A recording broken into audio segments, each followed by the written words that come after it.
The remains of 63 infants have been discovered at a Detroit funeral home in a development which has stunned detectives. Officers found 36 fetuses in cardboard boxes and 27 more in freezers after they raided Perry Funeral Home on Friday following a tip-off.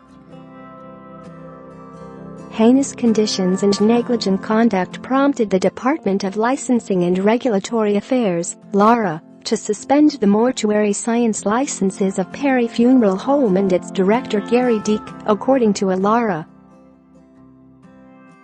Jason Moon of the Michigan Department of Licensing and Regulatory Affairs said the remains were found in 3 unrefrigerated cardboard boxes.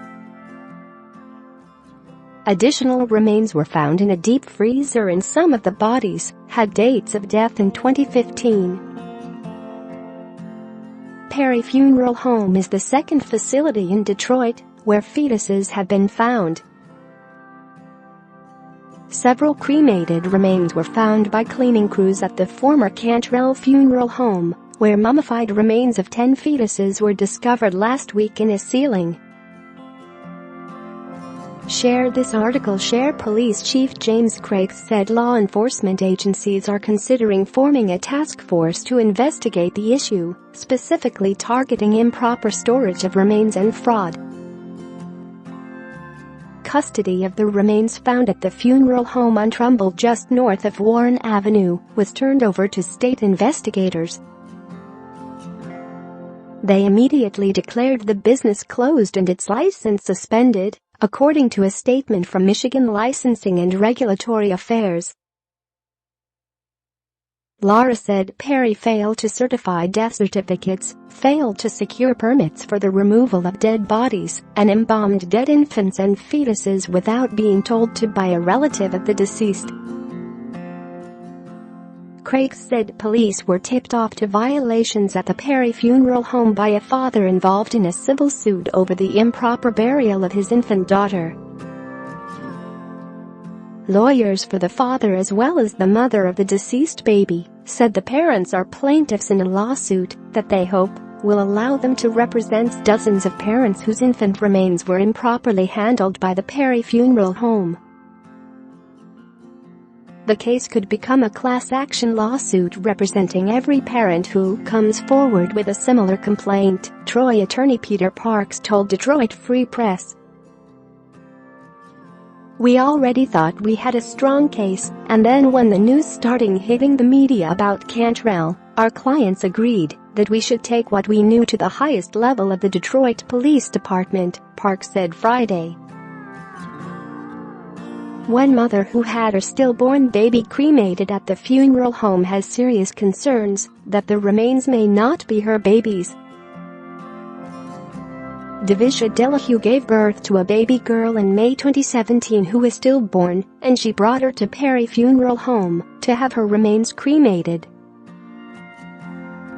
But she told WXYZ, "When I got them, I opened them up and suddenly saw my sister, and my mom said this is not her, I don't feel like this is my daughter.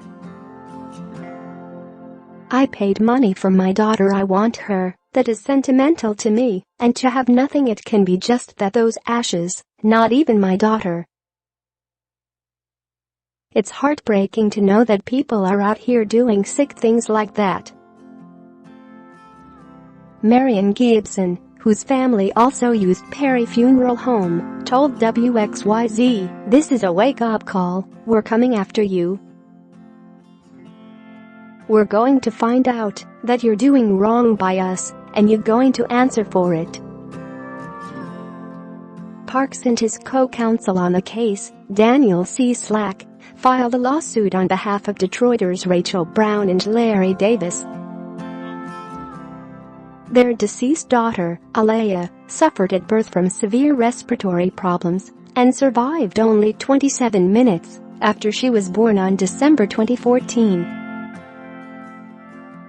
Her remains were among those improperly stored by Perry at the WSU morgue. If our class action gets certified, we will make every effort to identify every single one of those fetuses that had been improperly handled by Perry and to track down the parent, Parks said.